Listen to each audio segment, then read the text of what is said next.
उद्धरितुं भवसागरे निपतितान् जीवाः सदा दुःखितान् दद्रेयो प्रतिमां परवशश्चैतन्यमूर्तिपराम् कैवल्याधुनिनागदेवप्रवर पान्थकृतो येन स देवश्चक्रधर शरण्यशरणो नान्तं निशं पातु मां श्री गोपाल कृष्ण महाराज की जय। सच्चिदानंद घन स्वरूप परमेश्वर अवतार पद्मावती चरणचारी जिनकी दिव्यांग कांति अनंत सूर्यों के समान है, ऐसे पीतांबर को धारण करने वाले, सुदर्शन चक्र को धारण करने वाले, बांसुरी को धारण करने वाले भगवान श्री कृष्ण महाराज जी के चरणार बिंदु में नतमस्तक होते हैं। तत्सम जिन्होंने जीवों के उद्धार का व्यसन स्वीकार किया हुआ है एवं जीवों पर सहज ही जो बसीज जाते हैं, ऐसे भगवान श्री चक्रधर स्वामी जी के श्री चरणों को स्पर्शित करते हैं। तत्पश्चात जिन गुरुजनों के आशीर्वाद से हमें वेद बोध अनुसरण एवं वाक्यों को प्रदान करने की जो कला हमें प्राप्त हुई है, ऐसे सभी गुरुजनों के प्रति नतमस्तक होकर आज के विषय में हम प्रवेश प्राप्त करते हैं। श्रीमद् ब्रह्म विद्या ज्ञान प्रवाह के अंतर्गत श्री उद्धव गीता ग्रंथ का हम सब यहाँ पर अध्ययन कर रहे हैं। तो कल के सत्र के अंदर उद्धव देव जी ने भगवान श्री कृष्ण महाराज जी से क्या कहा और भगवान श्री कृष्ण महाराज जी ने उद्धव देव से क्या कहा, ऐसा मनोहर संवाद का हमने श्रवण करा।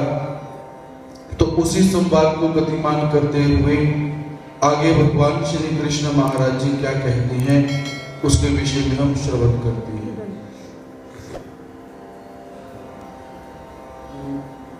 पुनुमासेन विरह वीखे न जले सरिसाचे चोलाखी तरही अवस्थे चेनी कड़ी लेखी वरेल दिलोटावे।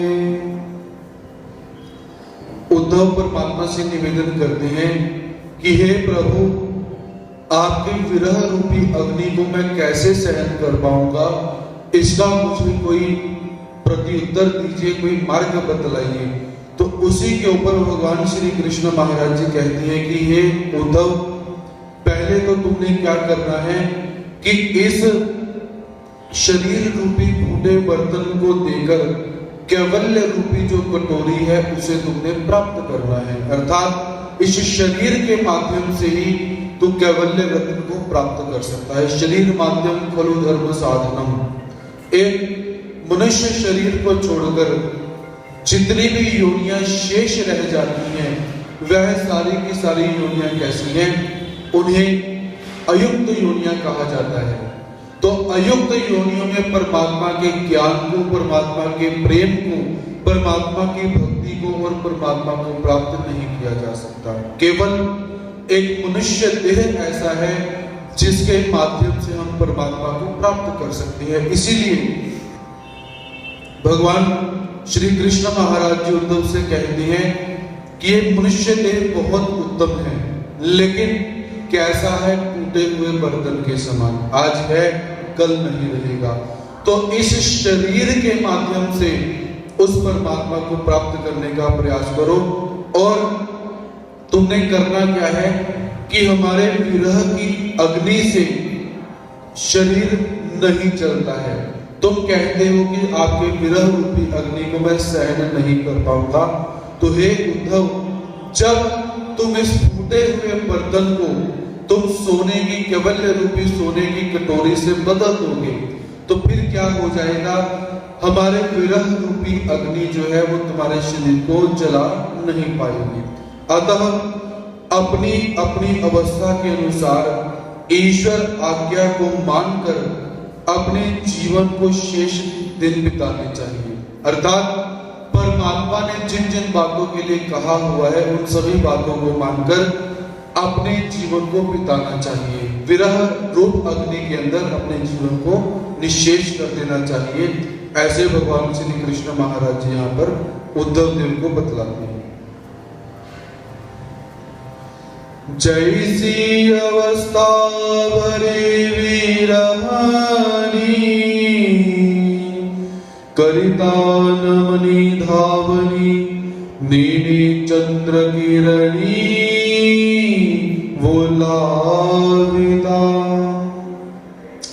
और भगवान श्री कृष्ण महाराज जी क्या कहते हैं कि जिस तरह विरहनी को पति के मिलन के सिवाय और कोई भी उपाय नहीं होता, उसे ऐसा कोई दूसरा उपाय नहीं जिससे संतोष उसे हो सके। केवल उसे उसके पति से मिला दिया जाए तो उसके लिए बहुत बड़ी बात रहती है, उसे संतुष्टि हो जाती है। और यदि उसे उसके पति से न मिलवाया जाए, उसे संतोष देने के लिए और कोई दूसरे उपाय किए जाए तो वह कभी भी संतुष्ट नहीं होती है। यहाँ तक कि एक सुरम्य मनोहर चंद्र निकला हुआ है और चंद्रमा के निकलने पर उस विरहनी को बोला जाए कि कितनी सुंदर रात्रि है, कितना सुंदर चंद्र निकला हुआ है, तो उस विरहनी को ऐसे आप बोलोगे तब भी उसे संतोष नहीं होगा। उसे संतोष कब होगा, जब उसका पति उसके समक्ष आ जाएगा, उसका वियोग समाप्त हो जाएगा। ऐसे भगवान जी यहाँ पर उदाहरण देते हैं। तैसे माजेन विरह ज्वरे नावडे भोगाचे सावरे रस भावाचे न तुखारे मुसावितो। परमात्मा ने पहली ओवी के अंदर एक दृष्टांत दिया और अब इस ओवी के अंदर सिद्धांत बतलाती है कि जैसे उस विरहनी को पति के मिलने से सुख प्राप्त हो जाता है, इसके अतिरिक्त और कोई भी वस्तु से सुखी नहीं कर पाती है, उसी तरह मेरे वियोग रूपी ज्वर के कारण मेरे ज्ञानी तथा भक्तों को नश्वर भोग पदार्थ प्रिय नहीं होते। जो भक्त और ज्ञानी मेरे प्रिय रहते हैं, उन्हें आप कितने भी भोग प्रदान कर दो, कितनी भी वस्तुएं प्रदान कर दो, उन्हें उन वस्तुओं को लेकर अच्छा नहीं लगेगा, क्योंकि वो केवल और केवल पति परमेश्वर को मिलना चाहते हैं। भोग विलासों की जो गंध है, गंध आने पर वो भक्त मूर्छित हो जाते हैं। तात्पर्य जो परमात्मा के सच्चे भक्त होते हैं, उन्हें केवल और केवल परमात्मा ही चाहिए। परमात्मा के अतिरिक्त आप उन्हें अष्टभोग संपादित कर दीजिए, वो ले भी लेंगे किंतु उन्हें उन वस्तुओं की आवश्यकता प्रतीत नहीं होती। ऐसे भगवान श्री कृष्ण महाराज जी यहाँ पर उदाहरण देकर उद्धव को समझाते हैं। तया विखे सुख तीड़ी काय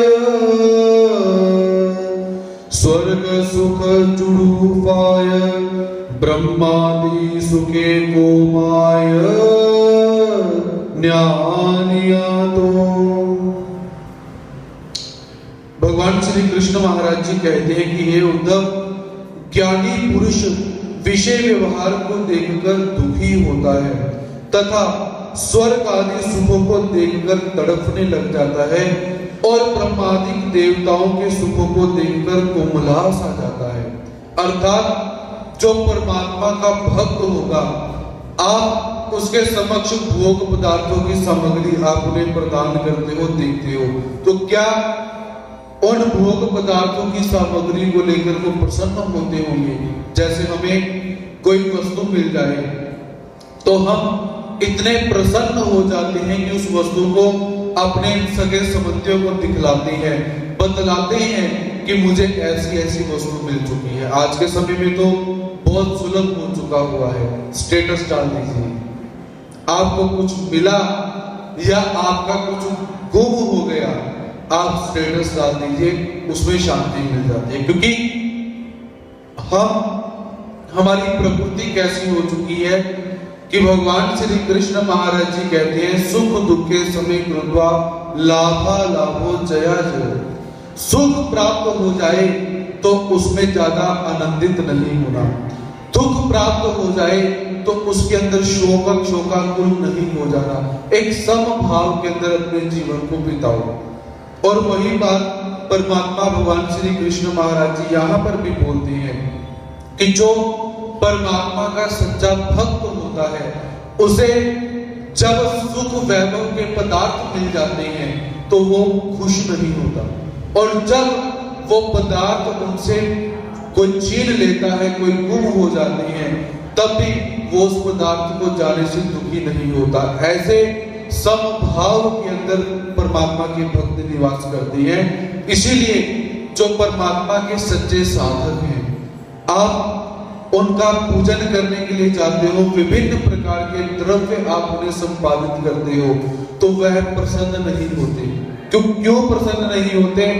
क्योंकि उन्हें पता है, विधि का ये अंग रहता है कि ये पूजन करवाना और पूजन करना ये विधि का अंग है। हमें वस्तु प्राप्त हुई तो हमें कोई उसका आनंद नहीं है, और कोई वस्तु हमारी चली गई तो हमें उसका दुख नहीं है। इसीलिए जो परमात्मा का ज्ञानी पुरुष होता है, तो जब उसके समक्ष कोई विषय रूपी पदार्थ उसे कोई संपादित कर देता है, तो वह उन पदार्थों को देखकर दुखी होता है, क्योंकि ये विषय रूपी पदार्थ परमात्मा से दूर ले जाने वाले रहते हैं।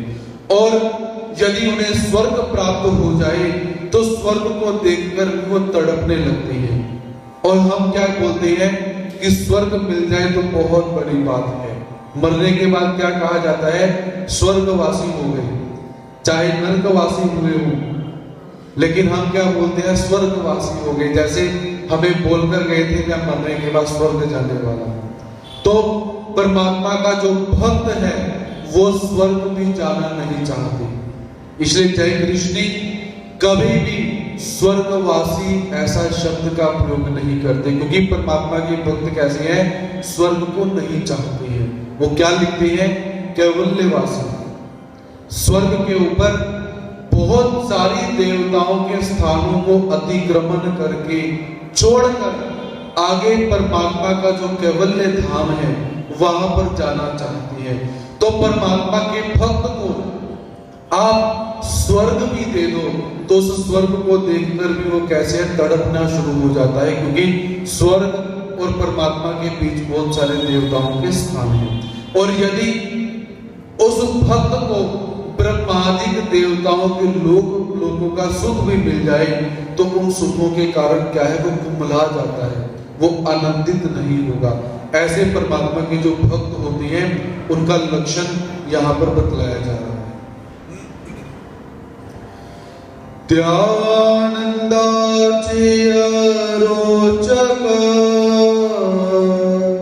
सांभव वेदाची कुलिक सीसे पैसे पीक पुण्य फलांचे। और भगवान श्री कृष्ण महाराज जी कहते हैं कि जो परमात्मा के उत्तम कोटि के भक्त होते हैं उन्हें अष्ट भैरवों के सुख भी अगर प्रदान कर दिए जाए या विश्व और माया के सुख भी प्रदान कर दिए जाए तो भी कैसे है? उनको देखकर क्या है? उस भक्त के सिर पे दर्द हो जाता है। अर्थात आनंद आना चाहिए, टॉर्च निकाल के उसको चलना चाहिए। मैं तो मायापति हो चुका हूं, मुझे तो माया का लोक प्राप्त हो चुका है, लेकिन भक्त राज के सिर में दर्द शुरू हो जाता है और नानाविध पुण्य फलों को देखकर उसे घृणा आती रहती है। क्योंकि भक्त जानता है, क्या जानता है? कि जितने सुख रूपी पदार्थ हैं जितने वैभवशाली पदार्थ हैं ये मुझे परमात्मा से दूर ले जाएंगे। याद रखिए, जितना बड़ा अमीर व्यक्ति होता है उतना ही वो कंजूस रहेगा।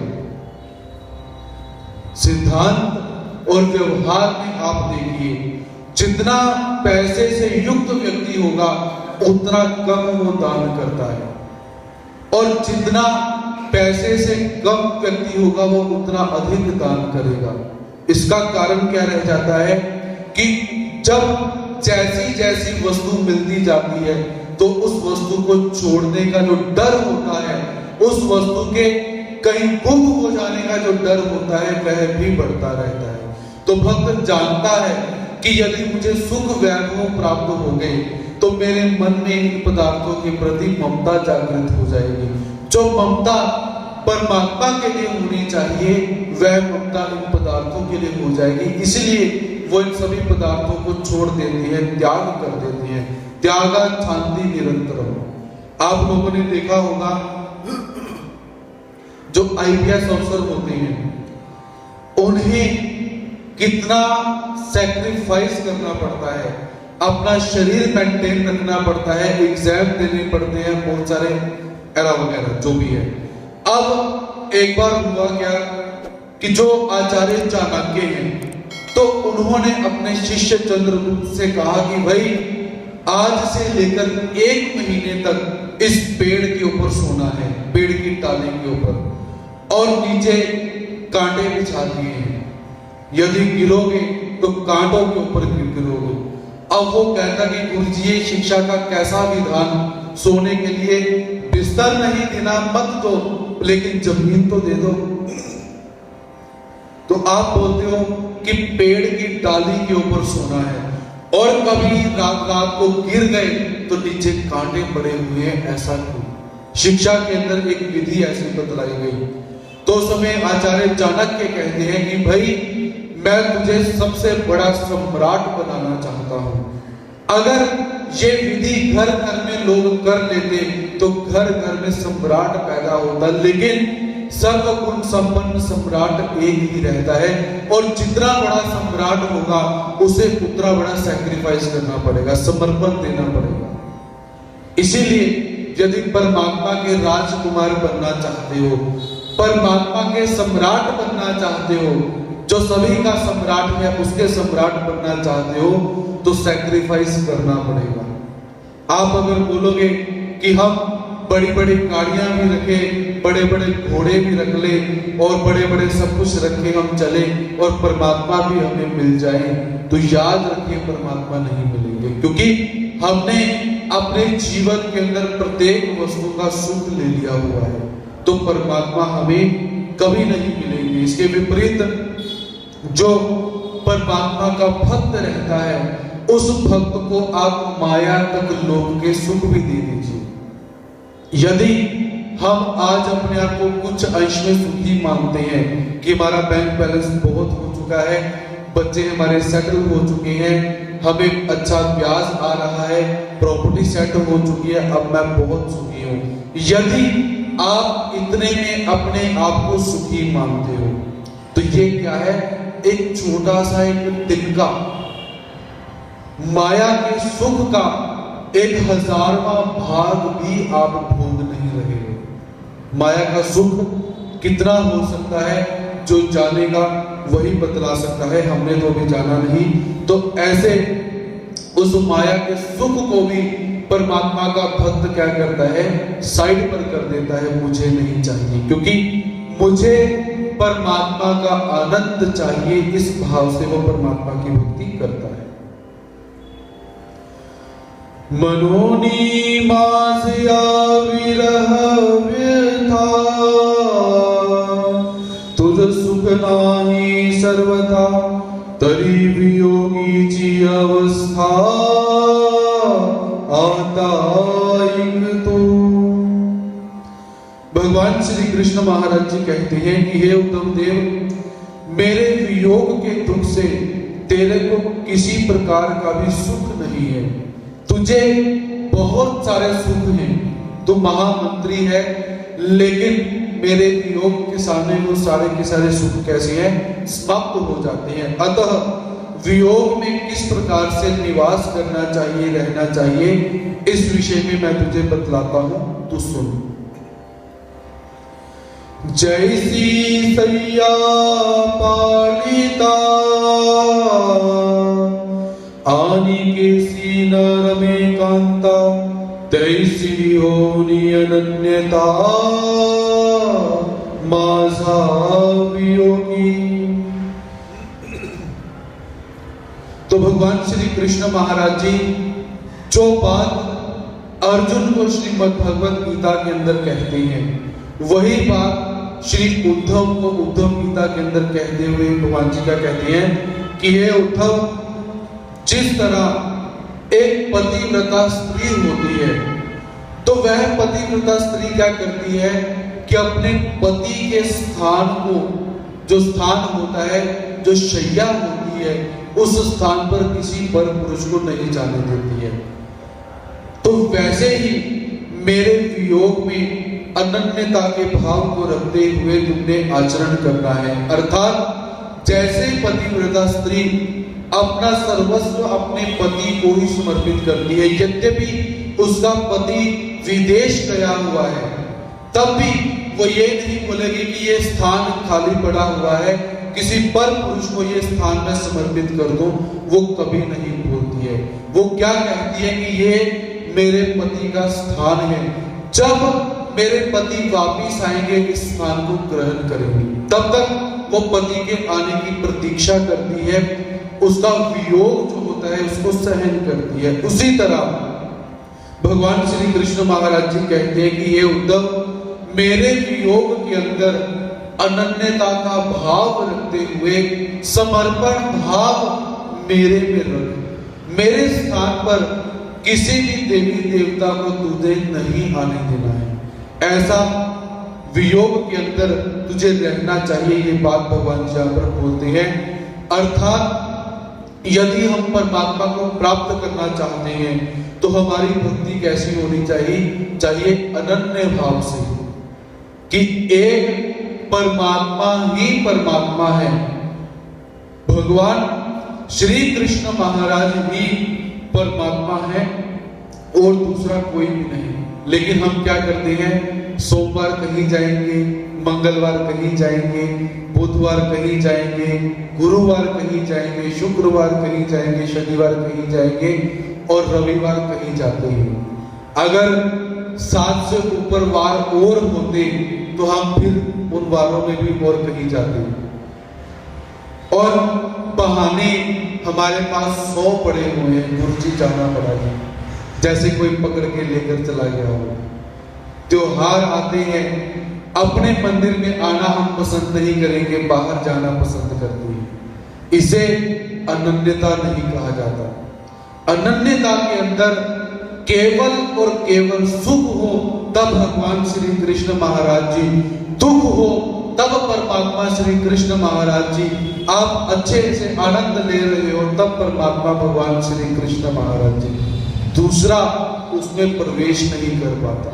लेकिन हम अपने आप को इतना सरल करके चलते हैं, फिर क्या हुआ? यदि कुछ मत्था वहां पर टेक कर आ गए तो क्या हुआ? कुछ नहीं हुआ, सिर्फ इतना ही हुआ, अपने पति की जगह हमने किसी दूसरे आदमी को बिठला दिया है और कुछ नहीं हुआ। यही बात परमात्मा यहाँ पर बोलते हैं कि हे उद्धव, यदि मैं तुझे छोड़कर जा रहा हूं तब भी मेरे जाने के बाद मेरे वापस आने की प्रतीक्षा करना, और मेरे स्थान पर किसी देवी देवता की भक्ति करने मत चले जाना। ऐसे भगवान जी अनन्यता का वर्णन यहां पर करते हैं। मिया विन मही तड़ी एकत्र नसावे कवनी काळी, जगधर्माचा जाळी कवळले। भगवान श्री कृष्ण महाराज जी कहते हैं कि हे उद्धव देव, इस संसार में मेरे सिवा किसी समय में किसी के समीप नहीं रहना चाहिए। मुझे छोड़कर किसी भी काल के अंदर, किसी भी समय के अंदर किसी दूसरे के पास नहीं जाना। ये परमात्मा एक मोहर लगाकर बात करते हैं कि जैसी मर्जी स्थिति हो जाए, जितना मर्जी संकट आ जाए, जितनी मर्जी दुविधा आ जाए, कैसा भी हो, कुछ भी हो, मुझे छोड़कर किसी दूसरे के समीप नहीं जाना चाहिए, क्योंकि सारा संसार अधर्म की आग में लिप्त हो रहा है। इस संसार में क्या है, आप जाओगे, एक सबसे बड़ी बात क्या है कि हमारे ऊपर क्या है कि एक भीड़ का बहुत प्रभाव पड़ता है।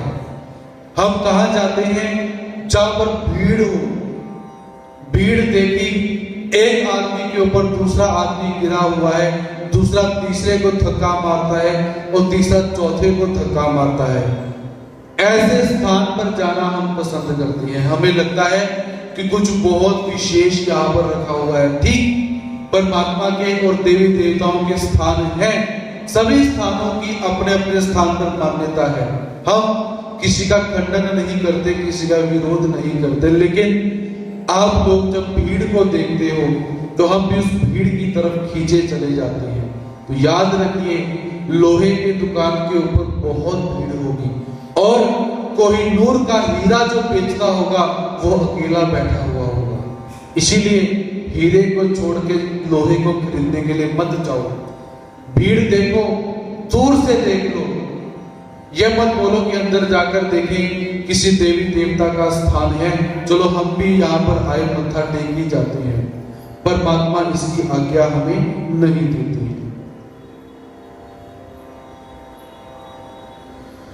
विकियाचिया पाइरवा सबे लागी श्रृंगाराचा सड़ीवा तो प्रदेशु वर जावा अमंगलु तुआ।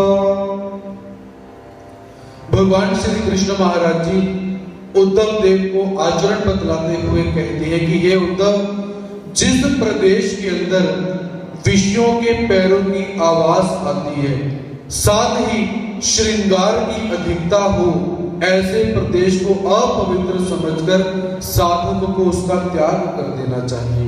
अब श्रृंगार क्या होता है कि जितनी काम रूपी बातें होती हैं, आज टीवी के अंदर हम बहुत कुछ देखते हैं। मुझे तो ऐसा लगता है कि टीवी के अंदर श्रृंगार को छोड़कर कुछ शेष रहा ही नहीं। आज के समय में और पुराने समय के अंदर एक बहुत बड़ा भेद हम देख सकते हैं। पुराना समय कैसे हुआ करता था, एक टीवी हुआ करता था और 25, 20, 30 लोग बैठकर देखा करते थे। जब दूरदर्शन एंटीना लगता था लंबा सा, तो उस समय एक टीवी किसी एक व्यक्ति के घर में है और बहुत सारे लोग उसको बैठकर देखते हैं। मैं यहाँ पर विज्ञान की प्रगति आपको नहीं बतलाऊंगा। उस समय क्या था कि टीवी में जो चित्र हम देखते हैं, जो चलचित्र हम टीवी में देखते थे, वो देखने लायक के थे। उसको परिवार के साथ बैठकर देखा जा सकता था। आज के समय में जो चलचित्र और टीवी में जो भी आप दर्शन करते हैं, जो भी आप देखते हो, वो परिवार में एक पूरा परिवार बैठकर नहीं देख सकते हैं, क्योंकि उसके अंदर लज्जास्पद ऐसी बातें दिखाई जाती हैं। तो बड़े बुजुर्ग और बच्चे इकट्ठे बैठकर देखें तो मुश्किल हो जाती है। हाँ, बेशर्म हो जाए कोई परिवार तो बात अलग है, वो बैठकर देख सकते हैं, उनके विषय में मेरा कोई मत नहीं। किंतु जो लज्जा से युक्त व्यक्ति होंगे वो परिवार के पूरे सदस्य इकट्ठे बैठकर टीवी नहीं देख सकते, खबरें भी नहीं देख सकते, क्योंकि बीच में ऐड आ जाती है। तो ऐसे भगवान श्री कृष्ण महाराज जी कहते हैं कि हे उद्धव, जिस प्रदेश के अंदर विषयों के पैरों की आवाज आती है, जहां पर विषय का बहुत बोलबाला हो, और साथ में क्या है, साथ में श्रृंगार की अधिकता है कि बाहर लोगों का पहनावा ऐसा है कि देखने मात्र से ही मन की जो स्थिति है वो बिगड़ सकती है, विकृति पैदा हो सकती है। तो ऐसे प्रदेश को अपवित्र मानकर साधक को वहां नहीं रहना चाहिए। परमात्मा ने, भगवान श्री चक्रधर स्वामी जी ने भी साधकों को एक आज्ञा दी हुई है, हमें एक आज्ञा दी हुई है। वो आज्ञा क्या है? महाराष्ट्र में रहना चाहिए। परमात्मा हमें बिल्कुल नहीं बोलते कि महाराष्ट्र के बाहर जाकर रहो, हमें आज्ञा नहीं, क्योंकि महाराष्ट्र एक ऐसा देश है जहां पर पैसे की कमी है और श्रृंगार और काम रूप बातें वहां पर बहुत कम मात्रा में है, ऐसा भगवान जी बोलती हैं। किंतु जीवात्माओं का उद्धार करने के लिए, उत्थान करने के लिए जो संत जन है, अपने चर्या को संकट में डालकर ऐसे प्रदेशों में निवास करते हैं, तो ये उनका बड़पन ही मानना चाहिए।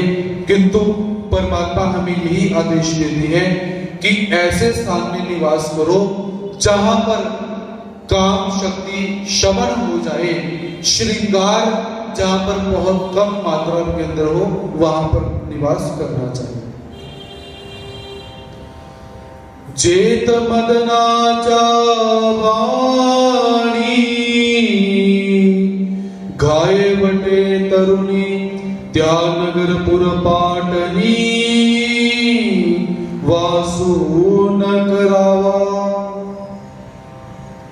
भगवान श्री कृष्ण महाराज जी अर्जुन को आचार निरूपण करते हुए कहते हैं कि हे उद्धव जी को, कि जहां पर तरुण स्त्रियां काम रूपी बाण से मनुष्यों को घायल करती हूं, ऐसे गांव, शहर और राजधानी में साधुओं को निवास नहीं करना चाहिए। परमात्मा भगवान श्री कृष्ण महाराज जी अपनी असली परी बतलाते हुए कहते हैं कि भाई जो साधक है, जो संत हैं, जो सन्यासी हैं, उन्हें ऐसे शहर में, ऐसे नगर में, ऐसी राजधानी में नहीं रहना चाहिए जहां पर कम उम्र की स्त्रियां रहती हों। ऐसे स्थान पर उनको निवास नहीं करना चाहिए, क्योंकि आज का समय है कलयुग, और कलयुग को विषय राम युग कहा गया हुआ है कि जीवात्मा, प्रत्येक व्यक्ति विषयों में रममान रहता है, चाहे शरीर उसका मन माने ना माने। यद्यपि डॉक्टर ने बोल दिया है कि आप डायबिटीज के पेशेंट हो, आपने मीठा नहीं खाना, मर जाओगे, लेकिन विषयों के अंदर जीवात्मा इतना लंपट होता जा रहा है, मरेंगे चलेगा, पर हम मीठा नहीं छोड़ सकते, क्योंकि ये युग कैसा है? विषय राम। यहां पर जिस इंद्रिय का जो विषय है, जीवात्मा उसको भोगने के लिए भागता है। इसलिए परमात्मा यहाँ पर साधक को और उद्धव देव को यही बात बतलाते हैं, भाई जिस शहर के अंदर नव यौवन से युक्त तरुणी स्त्रियां निवास करती हो, साधक को ऐसे शहर में कदापि निवास नहीं करना चाहिए। परमात्मा ने बिल्कुल स्टे ऑर्डर लगा दिया। हम जितने मर्जी बहाने मारते रहे, वहां पर हमारी जरूरत थी, वहां पर कोई भी नहीं था, हम नहीं जाते तो संचालन कैसे होगा, मंदिर में कोई नहीं था, ये था वो था, आप 100 बहाने मारो, लेकिन परमात्मा यहाँ पर निषेध करते हैं और कट्टरता से निषेध करते हैं। और परमात्मा ये बतलाते हैं कि जब तक तुम्हें लगे कि मैं अभी कोमल अवस्था के अंदर हूं, तब तक गुरु के सन्निधान में रहो। जैसे सर्दी लगने पर हम आग के पास बैठ जाते हैं, और जब आग से दूर होते हैं फिर सर्दी लग जाती है, फिर आग के पास बैठ जाते हैं, और जब हमें लगता है कि हमारा शरीर गर्म हो चुका है, हम दूर जाएंगे, हमें सर्दी नहीं लगेगी, फिर जाकर हम आग का परित्याग करते हैं। वैसे जब तक आपको विषय रूपी सर्दी अगर लग रही हो, तब तक गुरु रूपी अग्नि के पास निवास करना चाहिए। जब तक आपकी आयु का वो विभाग समाप्त ना हो जाए, तब तक गुरु का सन्निधान नहीं छोड़ना चाहिए। ऐसा भगवान श्री कृष्ण महाराज जी और भगवान श्री चक्रधर स्वामी जी हमें बतलाते हैं। विज्ञानची उलिंगवाड़ी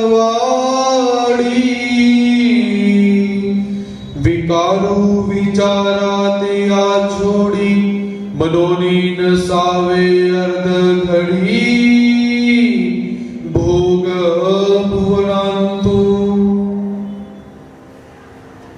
भगवान श्री कृष्ण महाराज जी कहते हैं कि ये उद्धव विषय रूपी चोरों की बस्ती में विचार विवेक की पिटाई करके उसे लूट लेता है।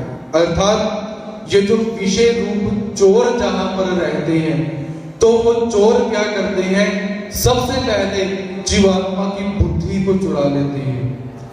क्या करना चाहिए और क्या नहीं करना चाहिए, जब जीवात्मा विषय लंपट हो जाता है, विषयों में रममाण होना शुरू हो जाता है, तो सबसे पहले क्या हो जाता है, जो विषय रूपी चोर है वो विचार और विवेक को लूट लेते हैं और उनको पिटाई करके उनको भगा देते हैं। समझ नहीं आता क्या करना चाहिए, परमात्मा ने क्या कहा था और मैं क्या कर रहा हूं, समझ ही नहीं आएगा। और वो क्या करता है कि जैसा जैसा विषय उसे प्राप्त होता है, वैसे वैसे विषय के पीछे भागना शुरू कर देता है। इसलिए परमात्मा बोलते हैं कि इन विषयों का शुरुआती से ही त्याग करना सीखो। ये नहीं कि हम आज उस स्थिति में पहुंचे, विषय अभी थोड़े से ही है, चलो थोड़ा सा ही मीठा खा लेते हैं, फिर क्या होगा, नहीं, देखना भी नहीं। इतनी परमात्मा यहाँ पर पाबंदी बतलाती है। तो इसलिए भगवान जी क्या कहते हैं, इसलिए ये उद्धव भोग विलास युक्त घर में साधक को आधी घड़ी भी ठहरना नहीं चाहिए। 24 मिनट की पूरी घड़ी रहती है, और जिस घर के अंदर भोग विलास अधिक मात्रा के अंदर हो, उस घर में साधक को 12 मिनट अर्थात आधी घड़ी भी उसमें निवास नहीं करना चाहिए। ऐसे भगवान श्री कृष्ण महाराज जी उद्धव देव को बतलाते हैं। असावी गिरी कपाटी, शिलातली वालवंटी, नादरी झाड़ा जा तलवटी, बहुत करुणी।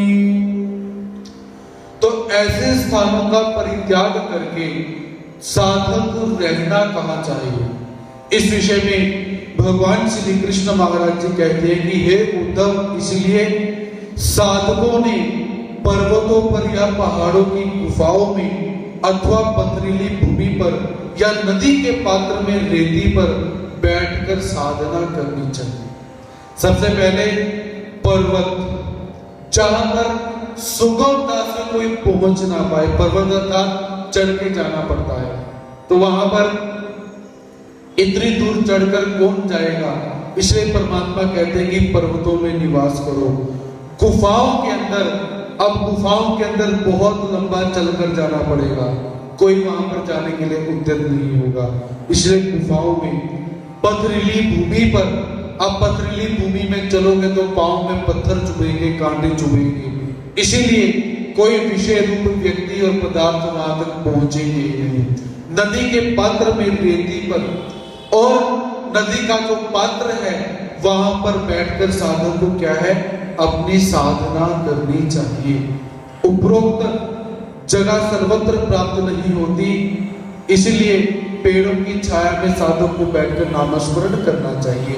यदि ये स्थान प्राप्त ना हो तो भगवान श्री कृष्ण महाराज जी और भगवान श्री चक्रधर स्वामी जी कहते हैं कि जहां पर निर्जन वन हो, जहां पर कोई भी भक्त, कोई भी व्यक्ति ना पहुंच पाए, ऐसे पेड़ के नीचे बैठकर साधना करनी चाहिए। तो ऐसा भगवान जी यहाँ पर विधि का जो विधान है वो बतलाते हैं। सत्वाचिनी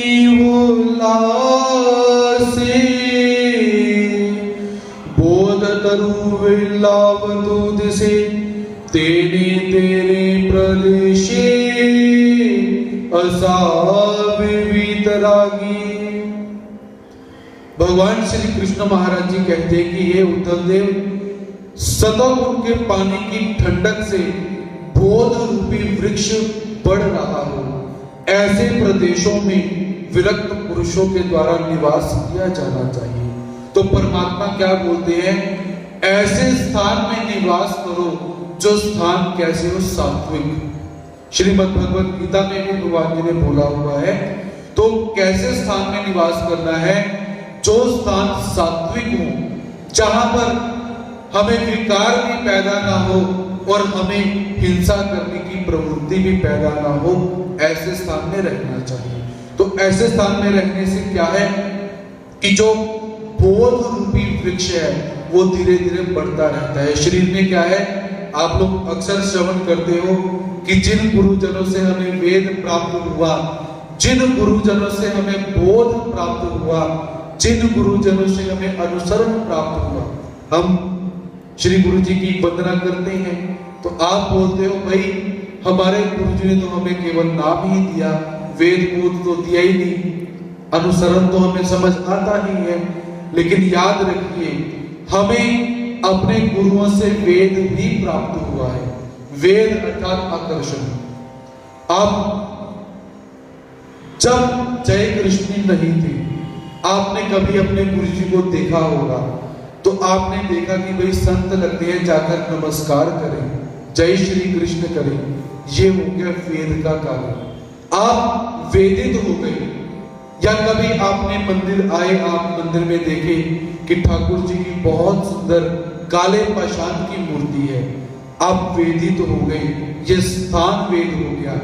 आप किसी बड़े आश्रम में गए, वहां पर जाकर आपने आश्रम को देखा, आपको मार्ग वेद हो गया। ऐसे स्थान वेद, मार्ग वेद या संत वेद आप इनको बोल सकते हो। तो ऐसे गुरुजनों से हमें वेद भी प्राप्त होता है, गुरुजनों से हमें बोध भी प्राप्त होता है। बोध क्या होता है कि जब हम ज्ञान को सुनते हैं, सुनने के बाद वो ज्ञान हमें समझ आना शुरू हो जाए, ये बोध शक्ति का कार्य कहा जाता है। सुनते तो सभी हैं, समझ किसी को नहीं आता, क्योंकि उनकी बोध शक्ति सो रही है, अभी तक जागृत नहीं हुई। यदि आपको ज्ञान अच्छी तरह समझ आना शुरू हो जाए कि ज्ञान क्या है, परमात्मा क्या बोलते हैं, विषय विकार क्या होते हैं, कब परमात्मा का, जीवात्मा का, देवताओं का, प्रपंच का कार्य कारण स्वरूप लक्षण क्या है, जब आपको समझ में आ जाए तो समझिए आप बोधवंत हो चुके हो, आपको बोध प्राप्त हो चुका है। उसके बाद जब आप संन्यास ले लेते हो तो समझिए कि आपने अनुसरण ले लिया। तो ऐसे बोध रूपी वृक्ष जहां पर बढ़ता हो, ऐसे स्थान में निवास करना चाहिए, ऐसे प्रदेशों में विरक्त पुरुष को रहना चाहिए। ऐसे भगवान श्री कृष्ण महाराज जी आचरण क्या होता है, कैसे रहना चाहिए, इस विषय में परमात्मा बतलाते हैं। मिले मुनि जी मांडी, तरी निंदा स्तुति जी हुई गवानी, मनोनी कवनाचा भी नदी नरि गावे तुआ। भगवान श्री कृष्ण महाराज जी अस्थि बलि का निरूपण करते हुए कहते हैं कि हे उद्धव, अधिक साधक एकत्र होने पर एक दूसरे की निंदा स्तुति करते हैं। अर्थात यदि दो साधक इकट्ठे हो जाएंगे तो क्या है, निंदा और स्तुति शुरू हो जाती है। इसीलिए मनुष्य में क्या है कि मनुष्य को अकेला ही निवास करना चाहिए, दो लोगों को निवास नहीं करना चाहिए। जब भी स्मरण करने के लिए बैठो, ध्यान धारणा करने के लिए बैठो, अध्ययन करने के लिए बैठो, दूसरे किसी व्यक्ति को साथ में मत रखो, क्योंकि जब दूसरा व्यक्ति साथ में बैठा होगा हम कुछ नहीं कर सकते। एक बहुत बड़ी एक रिसर्च हुई थी, उस रिसर्च में ये पाया गया कि एक भारतीय 3 जापानियों के बराबर है। जितना 3 जापानी मिलकर काम करते हैं वो एक भारतीय कर सकता है, उतनी एक भारतीय के अंदर ताकत है। उसके बाद और जब रिसर्च को आगे बढ़ाया गया तो क्या देखा गया, जब दो भारतीय इकट्ठे बैठ जाते हैं इज इक्वल टू एक जापानी, उनकी शक्ति कम हो जाती है। दो भारतीय मिलकर एक जापानी, और जब तीन भारतीय इकट्ठे मिल जाते हैं इज इक्वल टू 0। मतलब वो तीन मिल गए, वो कुछ करेंगे नहीं, केवल बातें ही चलती रहेंगी। ये हमारे भारतीयों के ऊपर एक एक्सपेरिमेंट हुआ पड़ा है। उसी को ये एक्सपेरिमेंट वैज्ञानिकों ने तो बाद में करा, लेकिन भगवान जी श्री उद्धव गीता के अंदर पहले ही बतला रहे हैं कि अकेले रहकर अपने धर्म का आचरण करो, इकट्ठे रहकर धर्म का आचरण नहीं करना, क्योंकि दो लोग होंगे तो आपसी वार्तालाप अवश्य होगा। ऐसा भगवान श्री कृष्ण महाराज यहाँ पर अस्थिपरी का निरूपण करते हैं। बहुतांचा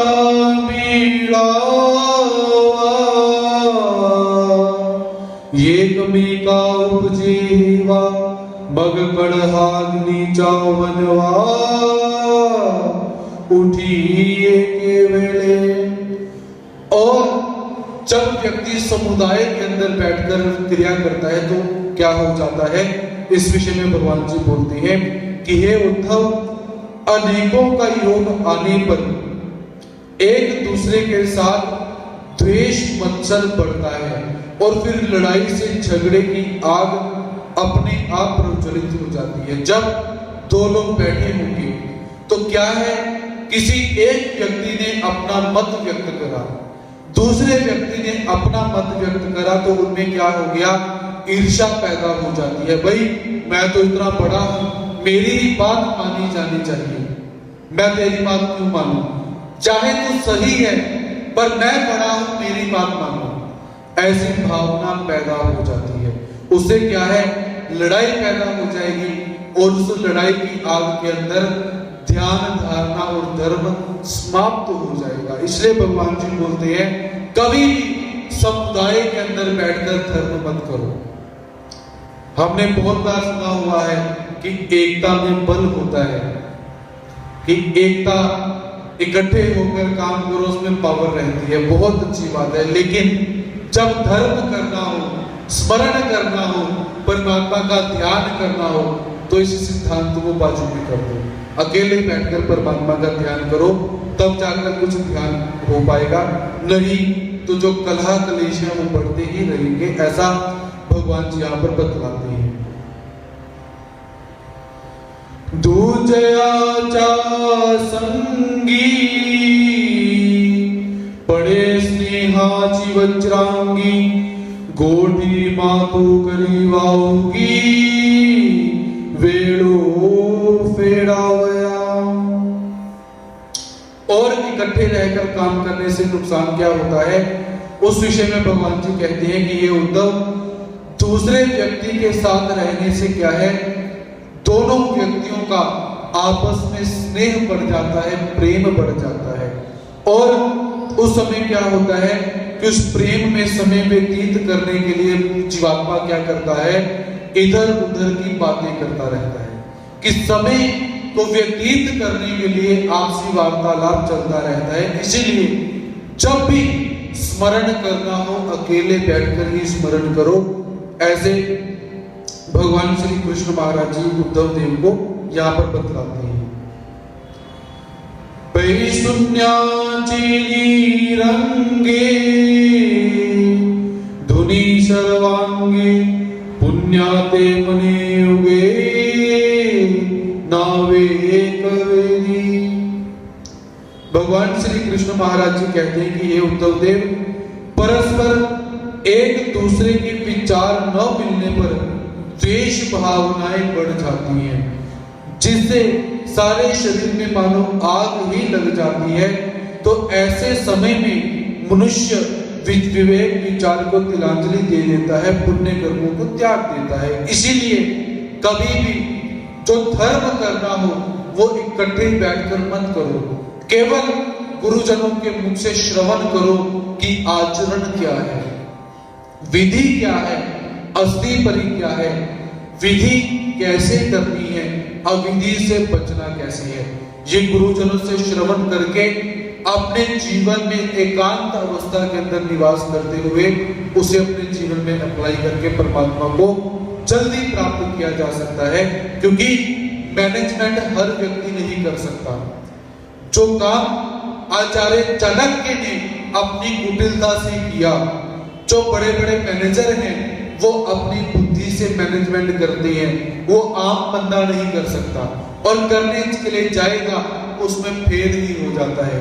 ये जो लड़ाई झगड़े चलते हैं ये मैनेजमेंट की कमजोरी है, कमी है, कि कहीं पर कौटिल्य की नीति का विस्मरण हो जाता है, भर्तृहरि की नीति का विस्मरण हो जाता है, विदुर नीति का विस्मरण हो जाता है, तब जाकर ये द्वेष की भावनाएं पैदा होती है।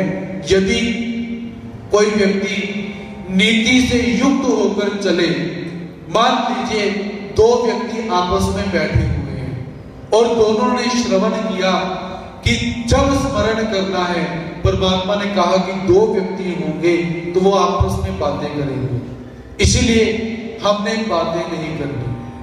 जब आप नैतिक मार्ग का अनुसरण करोगे, दो लोग आप बैठे हुए हो तो दोनों के बैठे बैठे में क्या है, आप उस निषेध का आचरण नहीं करोगे तो भी क्या है, बहुत अच्छी बात है। आप इकट्ठे रहकर भी स्मरण कर सकते हो, लेकिन उसके लिए मैनेजमेंट की बहुत बड़ी आवश्यकता है, आपसी सामंजस्य की बहुत आवश्यकता है। आपने दूसरे साधक को कहा 1 घंटा हम बात नहीं करेंगे, आपने कहा, दूसरे ने मान लिया, तब जाकर ये बातें चलती है। नहीं तो आप बोलोगे जी 1 घंटा हम बात नहीं करेंगे, वो दूसरा व्यक्ति बोलेगा भाई क्यों, मैं तो बात करूंगा, या तूने क्यों बोला, मुझे बोलना चाहिए था। ऐसे गाड़ियां नहीं चलती है। इसलिए परमात्मा बोलते हैं कि अकेले धर्म आचरण करो तो जल्दी से जल्दी परमात्मा को प्राप्त कर सकते हो, क्योंकि एक व्यवस्था का अभाव रहता है। यदि व्यवस्था का हम अभाव न करें, व्यवस्था को अच्छी तरह से करें, तो हम इकट्ठे रहकर भी कार्य कर सकते हैं। ऐसे भगवान श्री कृष्ण महाराज यहाँ पर बतलाते हैं। संगत रुचि आधारी येवडी संसार वेली पसरे, मनोनी त्यागाचेनी कुठारे, तोडावा संगद्रुम। भगवान श्री कृष्ण महाराज जी कहते हैं कि हे उद्धव देव, जिस तरह पेड़ के सहारे से वेल लताएं बहुत अधिक बढ़ जाती हैं, उसी तरह संग रूपी वृक्ष के सहारे से क्या है, इतनी बड़ी संसार रूपी जो लता है वो फैल जाती है। अतः त्याग रूपी कुल्हाड़ी से संग रूपी वृक्ष को काट देना चाहिए, क्योंकि ये जो संग होता है यही पाप का घर कहा जाता है। संग अर्थात मोह ममता, जब आपसी संग हो जाएगा तो मोह ममता पैदा होगी, और मोह ममता के फलस्वरूप हम कभी भी धर्म नहीं कर पाएंगे। तो इसीलिए भगवान श्री कृष्ण महाराज जी क्या कहते हैं, एक दूसरे के अंदर अधिक मोह ममता नहीं होनी चाहिए। प्रेम रखिए कि हम अच्युत गोत्रीय हैं, हम उस परमात्मा के गोत्रज हैं, वंशज हैं। हमारा आपसी प्रेम अवश्य होना चाहिए, लेकिन ममता नहीं होनी चाहिए। ममता कैसी, कि तू मंदिर जाएगी तो मैं मंदिर जाऊंगी, ये ममता हो जाती है। ये नहीं होना चाहिए, क्योंकि हमारा संबंध क्या है, धर्म का। यदि हम धर्म को छोड़ देते हैं फिर हमारा आपका कोई संबंध नहीं। इसीलिए परमात्मा यहाँ पर बोलते हैं कि संग कैसा होता है, अपने आप बढ़ता रहता है। जैसे बेल धीरे धीरे बढ़ती रहती है, वैसे ही संग कैसा है, ये भी बढ़ता रहता है। तो इसे त्याग रूपी कुल्हाड़ी से काट देना चाहिए। यदि हमारा कोई प्रिय मित्र धार्मिक ना हो, हमें धर्म कर्म करने से रोकता हो, उसका झटके से परित्याग करो, कुछ भी सोचने विचारने की आवश्यकता नहीं। ऐसा भगवान श्री कृष्ण महाराज यहाँ पर बतलाते हैं। झोंपुनी वैराग्याचा कडा, टाकी ज्ञान दुर्गाचा हुडा, तोही पडे संसारीचा गडा, संगास्तव। भगवान श्री कृष्ण महाराज जी कहते हैं कि ये उद्धव देव, वैराग्य के सहारे से ज्ञान दुर्ग पर विजय प्राप्त किया हुआ योगी भी संग दोष से संसार रूपी जो खड्डा है, जो खंदक है, उसमें गिर सकता है।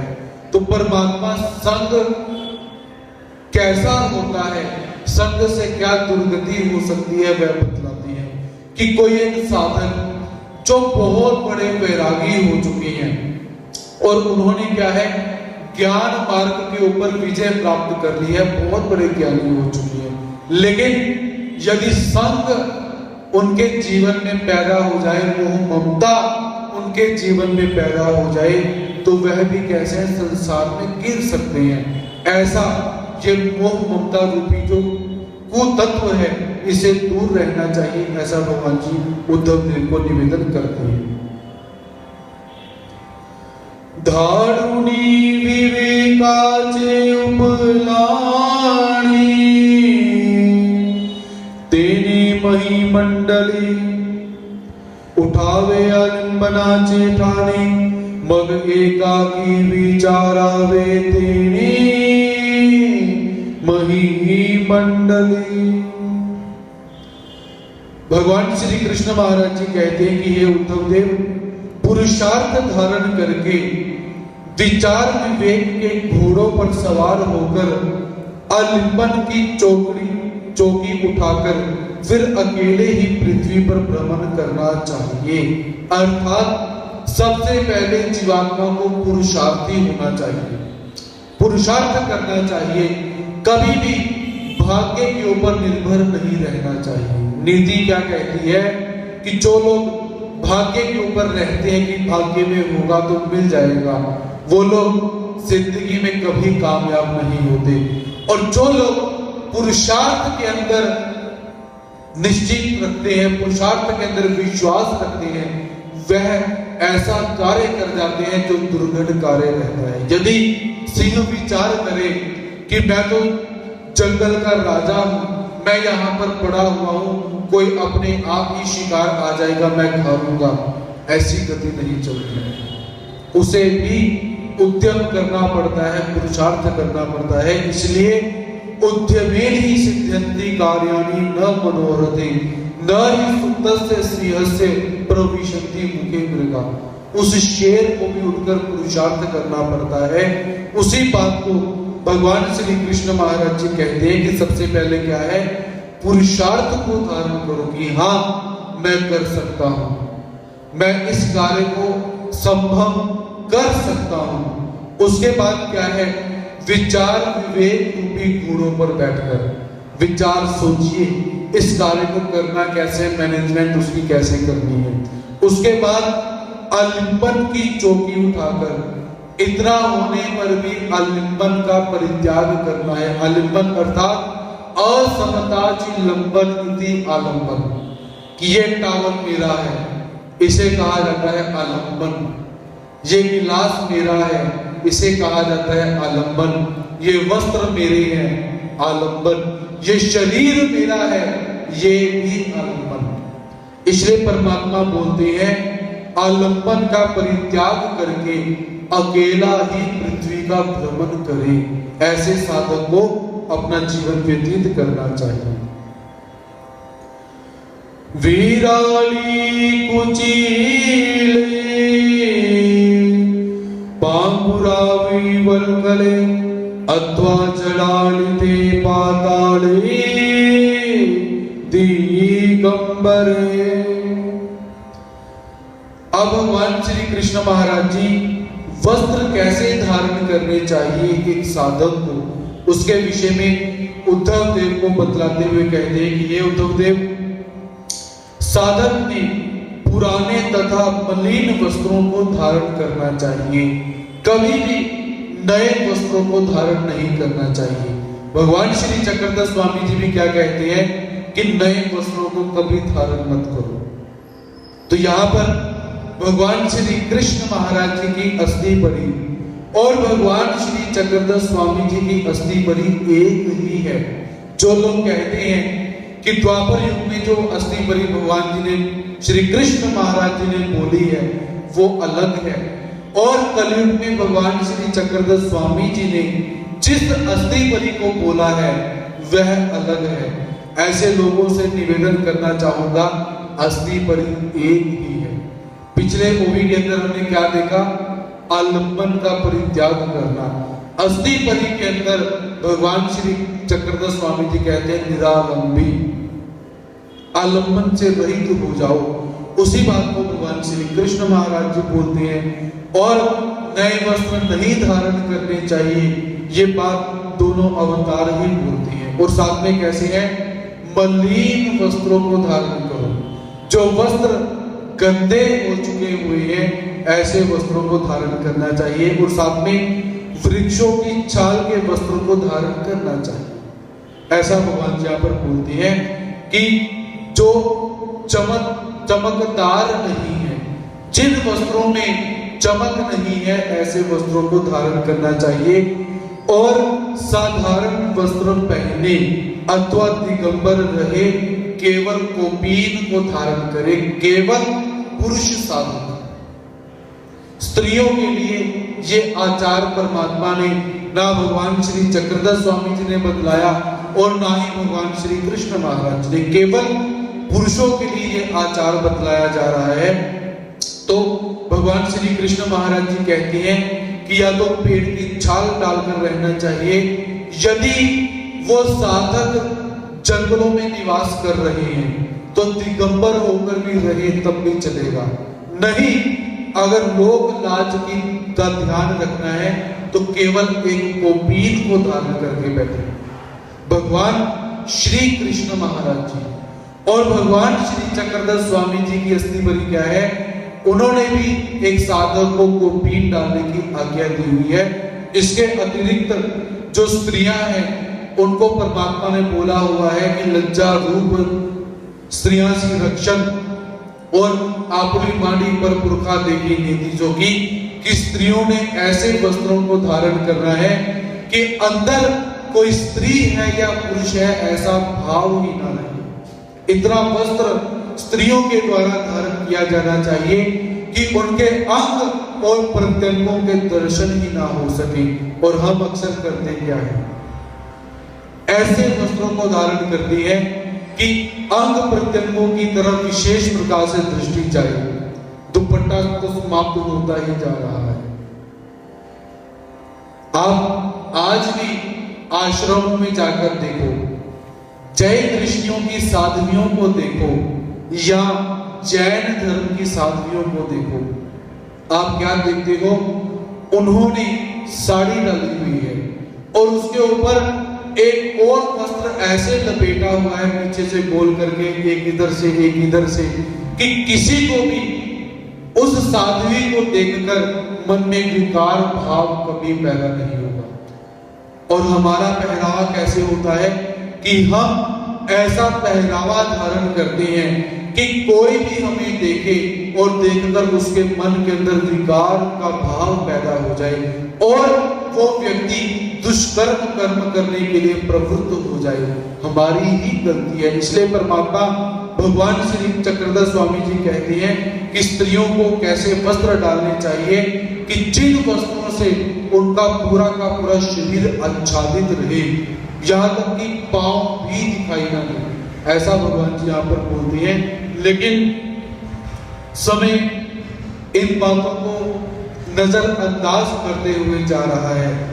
थोड़ा सा यदि विचार करें, यदि भगवान श्री चक्रधर स्वामी जी की अस्थि परी को आज के समय में समाज में लागू कर दिया जाए, आज के समय में नीतियों के अंदर यदि इस अस्थि परी को लागू कर दिया जाए तो याद रखिए जितने बलात्कार आज हो रहे हैं, जितने लड़कियों के साथ दुष्कर्म आज हो रही है, 1% भी बाकी नहीं बचेगा। लेकिन इन नीतियों को हम क्या बोलते हैं? भगवान जी ने बोला बहुत अच्छी बात है, हम नहीं मानेंगे। भगवान जी ने बोल दिया, किसी साध्वी को बोला होगा, सन्यासिनी को बोला होगा, हमें थोड़ा परमात्मा ने बोला, हम तो गृहस्थ आश्रम ही हैं। लेकिन परमात्मा बोलते हैं कि लज्जा स्त्रियों का रक्षण होती है। जिस स्त्री ने लज्जा को समाप्त किया वो अरक्षित हो चुकी है, उसकी रक्षा कोई नहीं कर सकता। फिर तो दुष्कर्म तो होने ही है, क्योंकि जब हमारी माताएं और बहनें ऐसे वस्त्र पहनकर घरों से बाहर निकलती हैं, जो वस्त्र कैसे होते हैं? लज्जा को ढकने वाले नहीं होते, अर्थात लज्जा को समाप्त करने वाले वस्त्र होते हैं। तो ऐसी स्थिति में जब घर से बाहर निकलती हैं तो समय दुख होता है, क्योंकि उन्होंने लज्जा का परित्याग कर दिया।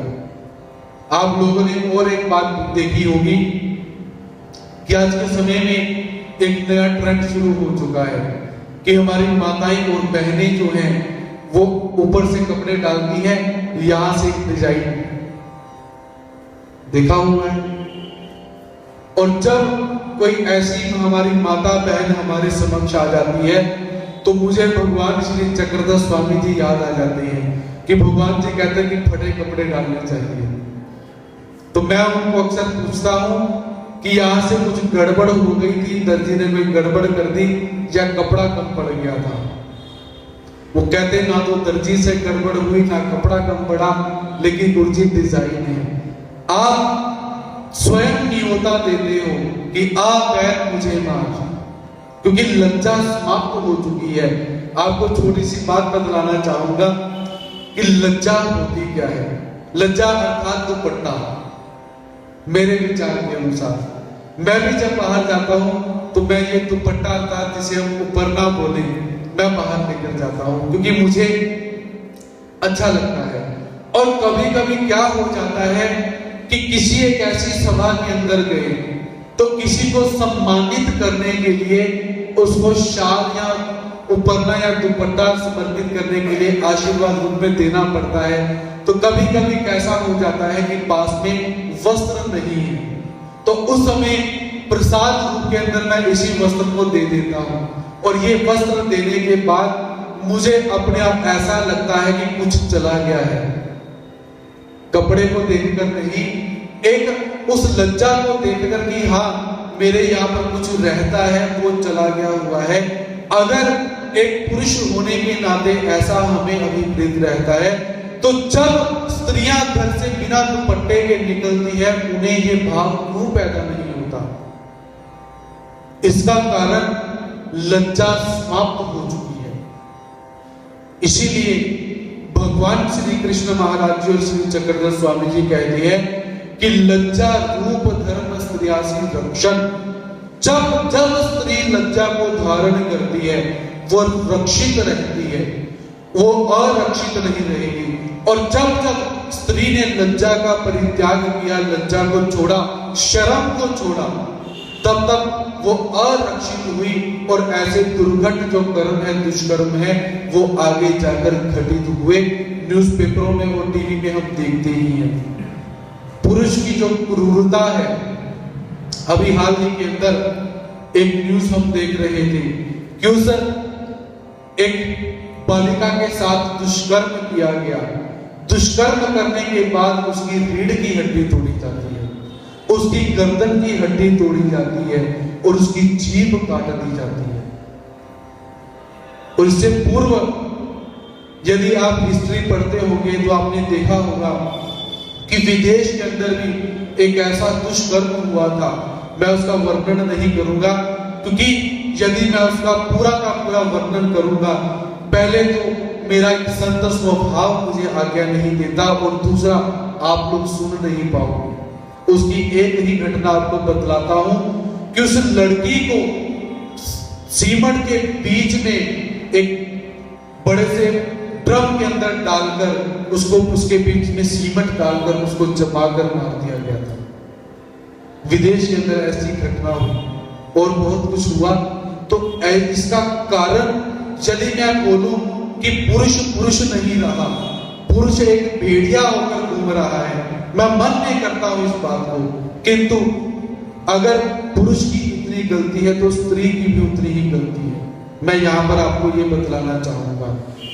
इसीलिए शर्म और लज्जा को धारण कीजिए। अगर मैं शब्द प्रयोग करता हूं कि शर्म करो तो शब्द गलत हो जाता है। मैं यहां पर आपसे यही निवेदन करूंगा, लज्जा को धारण कीजिए। ऐसे वस्त्रों को डालिए कि जिन वस्त्रों को देखकर किसी के मन के अंदर कोई पाप रूपी भाव ही पैदा ना हो। ऐसे वस्त्रों को धारण कीजिए तो आप देखिए हम एक ऐसे सुंदर समाज की स्थापना कर सकेंगे।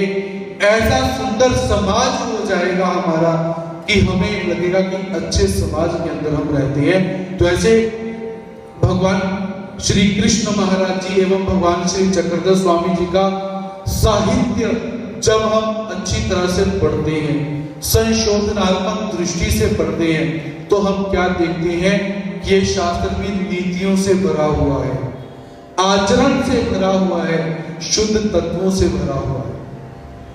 तो ये देखिए, अभी हाल ही के अंदर एक चित्र मैंने देखा, एक वीडियो, जिसमें फॉरेनर्स जो विदेशी महिलाएं हैं वो उन्होंने सिख धर्म का स्वीकार किया हुआ है और सिर पे पगड़ियां डालकर बैठी हुई हैं, और हिंदू धर्म की स्त्रियां दुपट्टा ही नहीं।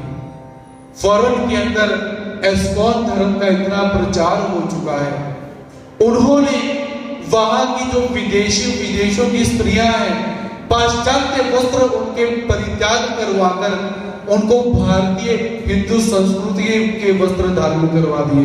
और हम अपनी माताओं बहनों को बोलते हैं कि कोई बात नहीं, तुम जीन और टॉप डालो फिर क्या हो जाएगा, तुम फटे हुए कपड़े डालो फिर क्या हो जाएगा, तुम यहाँ से छोटे कपड़े डालो फिर क्या हो जाएगा, तुम यहाँ से फटी हुई जीन डालो फिर क्या हो जाएगा। ये हमारी कमी है, इस कमी को दूर करो। जितना हो सके पाश्चात्य संस्कृति का परित्याग करो, अपने अपने जीवन में धारण करो कि हम अपने घरों में जो हमारे बच्चे हैं उनको या तो बोलेंगे साड़ी डालो, अगर साड़ी बड़ी है नहीं संभलती तो सूट डालो। पाश्चात्य संस्कृति का परित्याग करो। देखो हमारा समाज कहां से कहां पहुंचेगा। तो ऐसे समय को देखते हुए आज के सत्र का यहीं पर हम समापन करते हैं। कल पुनः भगवान श्री कृष्ण महाराज जी की और भगवान श्री चक्रधर स्वामी जी की असली बरी एवं श्री कृष्ण उद्धव संवाद को लेकर आप सबके समक्ष उपस्थित होने का प्रयास रहेगा। तब तक के लिए सभी भक्तों के प्रति प्रणति सादर करता हूं। जय श्री कृष्ण, दंडवत प्रणाम। एक सूचना आप सबको प्रदान करना चाहूंगा। कल शाम का सत्र नहीं होगा। कल शाम को जो सुबह प्रायश्चित करवाया जाएगा उस प्रायश्चित का लाइव प्रसारण 5:30 बजे किया जाएगा। तो जिन्होंने जो अमृतसर से बाहर निवास करते हैं, प्रायश्चित जिन्होंने करना हो तो कल शाम को 5:30 बजे से लेकर 6:30 बजे तक प्रायश्चित का कार्यक्रम आप सबको दिखाया जाएगा। इस सूचना को सभी ने ध्यान में रखना।